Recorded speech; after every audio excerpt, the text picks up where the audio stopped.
এবং করিয়েও থাকেন। সুস্মিতা দেবী, আপনার প্রশ্ন। আমি একজন অধ্যাপিকা, আমার ওপাশে আমার ছাত্রছাত্রীরা থাকে, আমাকে অল টাইম একটা পজিটিভ মেসেজ ওদেরকে দিতে হয়। তো আজকে যদি কোনো ঘটনার সম্মুখীন হই যে ওরা আমার কাছ থেকে কি চাইছে, কারণ আমরা সোশ্যাল ইনস্টিটিউশনে পড়াই, ওরা একটা সময় আসে আমাদের সঙ্গে ইন্টারাকশন করতে, বেশিরভাগ সময় আমাদের কাছে থাকে। তো সোশ্যাল ফ্যাক্টরে হিসেবে যখন সোশ্যাল ইনস্টিটিউশনে আসছে, তখন একটা ইন্টারাকশন হচ্ছে, এবং এই ইন্টারাকশন আর ইন্টারসেকশন, এই দুটোর দায়িত্ব কি থাকছে। ইন্টারাকশন আমি করলাম, কিন্তু ইন্টারাকশন করার সময় অনেক রকমের গন্ধ পেয়ে যেতে পারি।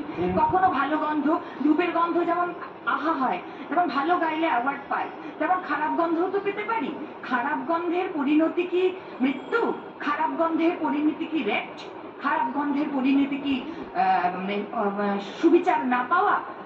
আমাদের রাজ্যে যেটা হচ্ছে, যে ঘটনা ঘটে যাচ্ছে, কখনো যে কোনো কারণেই হোক বিচার আসছে না। দৃষ্টান্তমূলক বিচার যদি না পায়, আজ একটা গোটা রাজ্যের অসুখ করেছে, গোটা রাজ্য এখন ভেন্টিলেশনে। তো আমরা চাইছি সবাই সংকট মুক্ত হতে, যদি একদিন সবাই মিলে বলে উঠতে পারি উই শ্যাল ওভারকাম, এটা যেন হয়। এটা যে উত্তর দেবেন দিন, আমি